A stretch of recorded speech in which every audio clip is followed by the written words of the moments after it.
السلام عليكم ورحمة الله وبركاته. كم جرتنا بلي وانكي نجيك أبدو جرتو الحمد لله. أرى لي فيديو هراك بدي سنين فجرة فيديو نرام وكم صورة سرة ترجي تواسدي كنا كبدي سنين فجرة هاد وانو في كيات تفايا دمي فايدة بريدة رارجيت تجمد سنين في اللي سنين في كودو في سنين في إن شاء الله وري ركنا رفين ساك أبدان كجافي يروح الدون جافتني سنين دي بسنيو جراتني في كي سنين في دي بسلي هاد وان بريدة فايدة بريدة الرارقة دي قبل ديوان سنيف دوفيف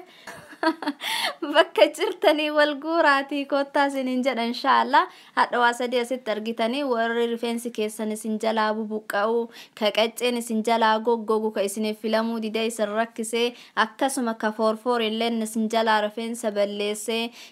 kan permii ta'ee kalarii qalamiin gosi garagaraa rifeensa keessan isin jalaa balleesse hadha waanuma sadii kana qofatu faayidaadha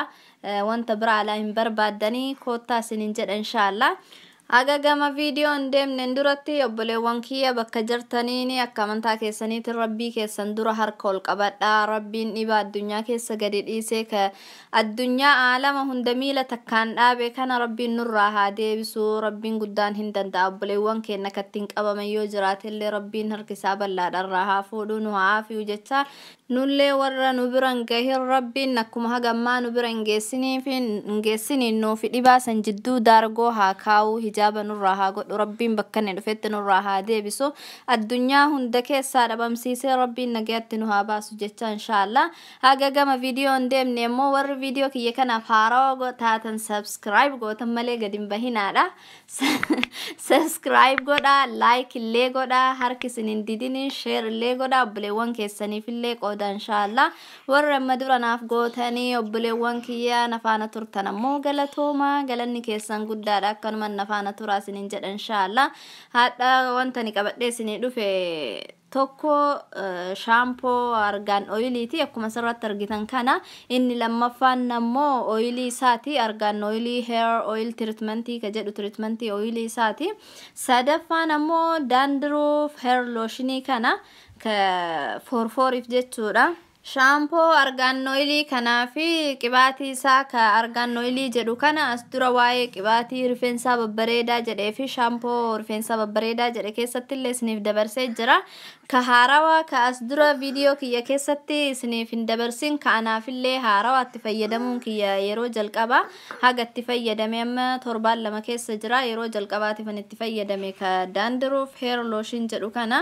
as dura hin beekullee hin nagarrellee hin dhageenyellee garuu yoo amma eega argee jedhe maqaa isaa googilii keessatti katabee jedhe bakka hunda jira onlaayinii faa keessatti bakka hunda stoora hunda keessa jira jechuudha kenoo isa kana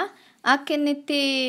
atti argachuu danda'ammoo as dura dhiyooma kana forforin natti ba'e forforin as dura illee natti ba'ee jira yeroo hedduu yeroo afrishan illee natti ba'ee jira forforin hin deddeebi'a yoo balleessanii jedhan illee rifeensi namaa gogee yoo jedhe yookaan ammoo fangasii wayii rifeensa keessatti wal horee jennaan forforin takka yeroo jalqabaa faa nama qabatee jennaan yoo namarraa badellee namatti deddeebuu jaallata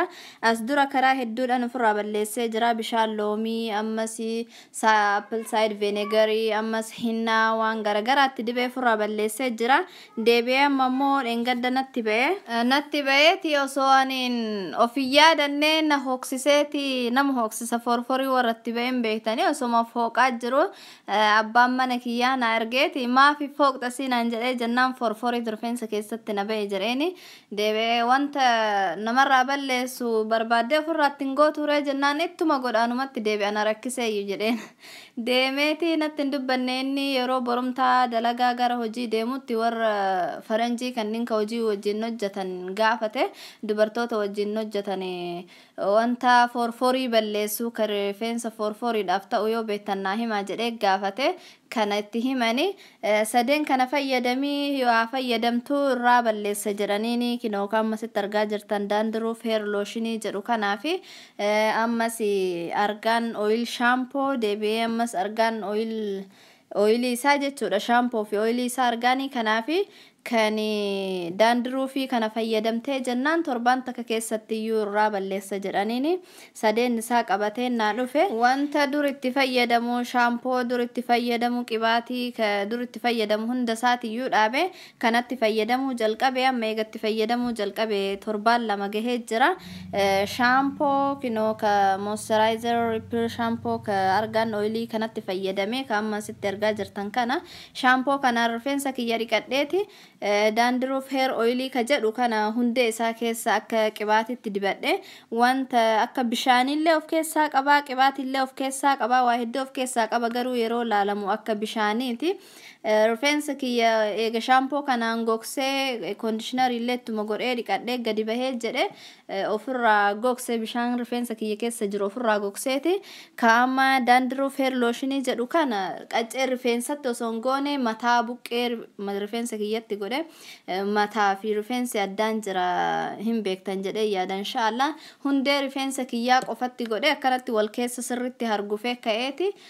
hundee rifeensa kiyyatti godhe massaajii rifeensa kiyya akka jiruun keessa isaa deemee bakka hunda isaati iyyuu sirritti massaajii godhee bishaan kana ka dandruufii jedhu kana sirritti wal geesse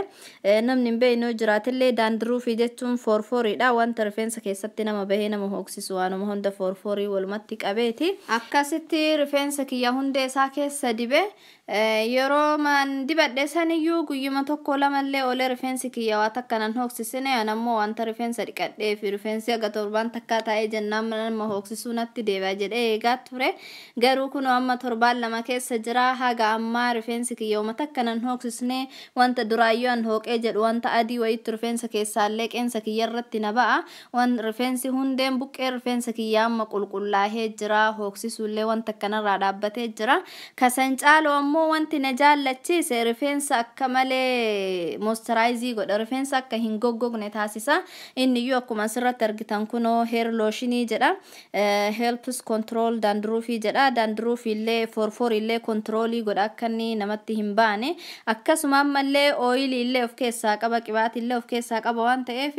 yeroo an guyyaa rifeensa kiyya hundee isaa akkasitti keessatti naqee jiisu rifeensi kiyya hundeedhaanaaf jiidha inumayyuu hin gogu rifeensi yeroo duraan qibaatii qofa qibaatiif bishaan yeroo walitti makame bishaan yoo rifeensa keessan tuqesiniyyuu hin beektani akkasitti rifeensa kiyya laaffisee akka waan reefuma tana dhiqadhee tokkotti laaffisee rifeensa moisturize naa godha akkasuma forforii duraan rakkise illee narraa balleesse faayidaa san caalu rifeensa illee naaf laaffise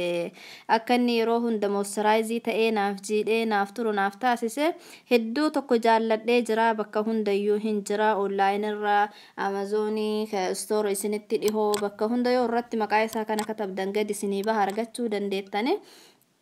itti fayyadama yeroo itti fayyadamtanii faayidaa isaa argitanii jaallattan ammoo deebi'anaaf barreessa dhugaa isiniin jedha ofii kiyyaa jaalladhee jiraani katti aanu ammoo shaampoo argan oiliiti shaampoon argan oiliin kun keessattuu warra rifeensi isaa daameejii jalaa ta'e kun asirratti barreeffamaan hin mul'ata jedhee yaada warri afaan ingiliffaa dubbisuu dandeettaniin irratti hin argitan jedhee yaada daameej heerii jedha ammasii kalarii protection jedha kalarii illee rifeensa balleesse akkasuma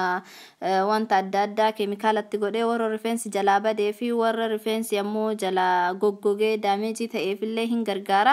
akkasuma salfeetillee kunoo fosfeetillee firii of keessaa qaba wanta akka of keessaa hin qabu firii jedha asirratti hin argitani warra rifeensi keessan qalamiin kalariin wanti adda addaa isin jalaa balleesseef hedduu tokko isin gargaara isiniin jedha kadhumarra ammoo oilii isaati oilii isaanin qibaatii garaagaraatiin walitti makee duraan fayyadamuu ture amma garuu kophaa isaa fayyadamee wallahi maashaallah kijiba isiniin jedhutti fayyadamtanii yoo argitan ragaanaaf baatanii rifeensa akka malee laaffisaa hoo duraan rifeensi keessa rifeensi gariinfaa keessan laafee qacceedhaan goggogaa kiyya yeroo hedduu akkasitti na dhibuu ture amma eeguma kophaa isaa qaccee madiba hundeellee dibuu qaccee isaa dibee jedhe rifeensa filaa gubbarraa keessa kaa'ee jalaan gadi baasa rifeensa akka jiru laaffiseeti gadi dheeresseeti kan duraan qaccee walitti qabatu hunda isaatiyyuu lallaaffiseeti rifeensi duraan yeroo an filu na jalaa bubuqqa'u amma akka waan filaa keessatti firee lama sadi qofti buqqee hafuuti jechuudha. Wanta rifeensa bubuqqa'uufillee dawaadha. Rifeensa kana laaffisee akkuma walitti hin maranne godha. Yoo rifeensi walitti hin maranne ammoo filaan keessuma fiigaa wanta rifeensi walitti nama jalaa qaqqabatuuf hin jiru. Wanta kana sadeen iyyuu yoo fayyadamtanii faayidaa isaa argitan ragaanaaf baatan jedhee yaada inshaallah itti fayyadamtan jedhee yaada hedduu tokko bareedaadha. Keessattuu qibaatiiwwan hunda keessaa qibaatii akka argaan oilii kana jaalladhe hin qabu itti fayyadamaa sinin jedha inshaallah kana fakkaata. Yoo jaallattan obboleewwan keessaniifillee share godhuu hin dagatina. Irraa haa fayyadamanii like, share, comment, subscribe gochuu hin dagatina. Yaada keessanillee karaa commentii jalaatiin naaf kaa'aa wanta beekurraa isiniif hima inshaallah. Akka ofii beektanillee naaf barreessaa walirraa barannaa wal barsiifna inshaallah. Haga viidiyoo biraatiin walitti deebinutti obboleewwan kiyya qaqqaalii hedduu tokko sin jaalladha. Assalaamu alaykum wa rahmatullahi wa barakaatuh.